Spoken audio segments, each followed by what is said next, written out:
The good thing about doing your own jam is you know what's in your food. I'm Holly. Drew here. I'm Jerry. So besides farming, we also do other things on the farm.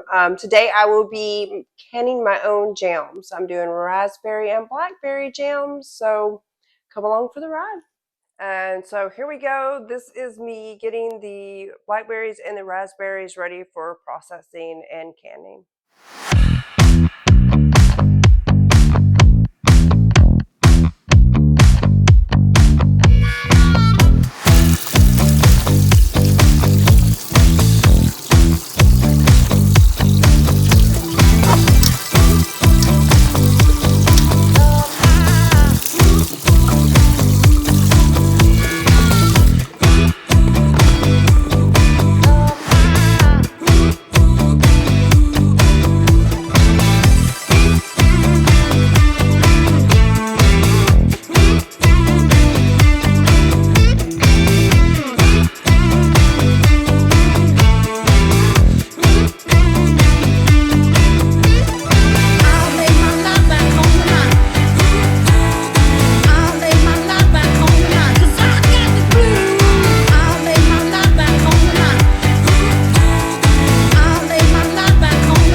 First things first, we wash our fruits and then we smash our raspberries and our blackberries to make a small puree. At this point, I have 26 cups of pureed blackberries, and so I will be adding 26 cups of sugar.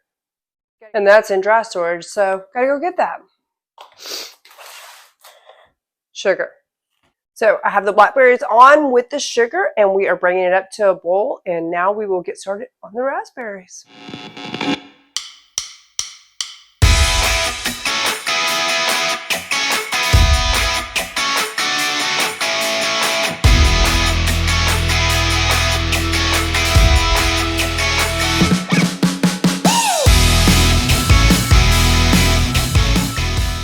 So you can do the plate test with your jam, or you can get it up to 221, and we're trying to get ours up to 221, and then hold it there for about a minute, and that usually works.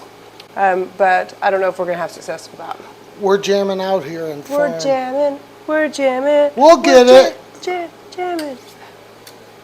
So you can do the temperature of 221, which we couldn't get there. So, or you can do the plate test, and I'll show you the plate test. I also add lemon juice to mine. So I have 3 tablespoons of lemon juice and 26 cups of blackberries. I do that just for the stabilization and bring out a little tartness in the blackberries. You can do it or not. That's just how I've always done it. So that's what I'm doing. But this is the plate test. This is the plate test.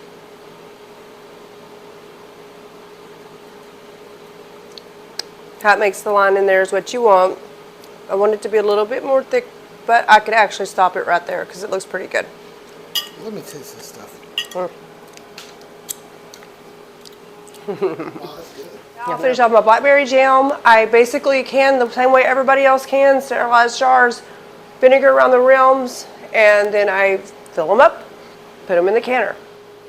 On the lemon juice, when to add it, I usually add it towards the end when it's really boiling, and right like on the last few minutes, I will add it in there. I'm sure you can add it in earlier. That's just when I do it, and that's how I prefer to do it. One bowl, I do a water bath canning, and I will do it for 15 minutes once it's in a rolling bowl.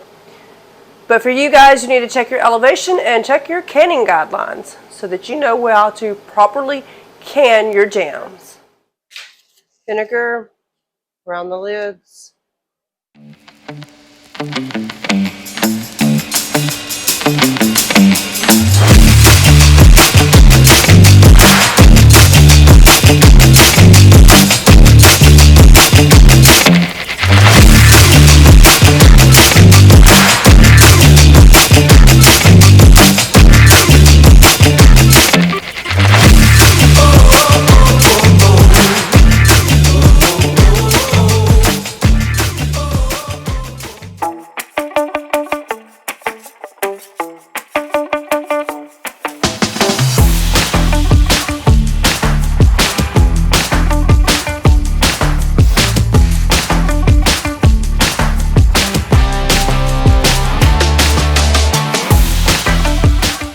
This is the little pink film that most people scrape off so that you can eat it. There's nothing wrong with it, but most people just don't like the way it looks in the jar, and they may mistake it for mold. So most people take it off. I end up eating it on a piece of toast. It's really delicious.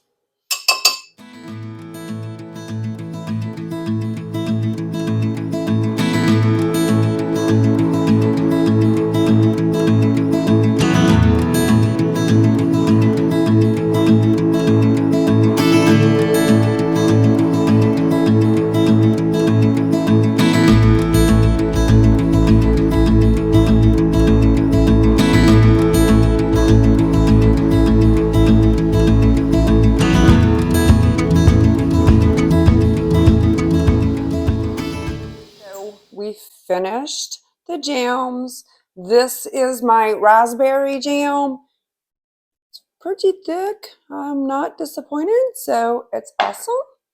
And this is the blackberry jam, and this is after they set up and they've cooled and their tops have sealed down. So we have some jam here on the farm.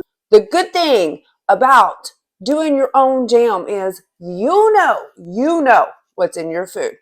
It's amazing. No chemicals, no preservatives, just natural ingredients. Try it yourself. There's tons. Thanks for joining us, guys, and hope to see you next time here on the farm.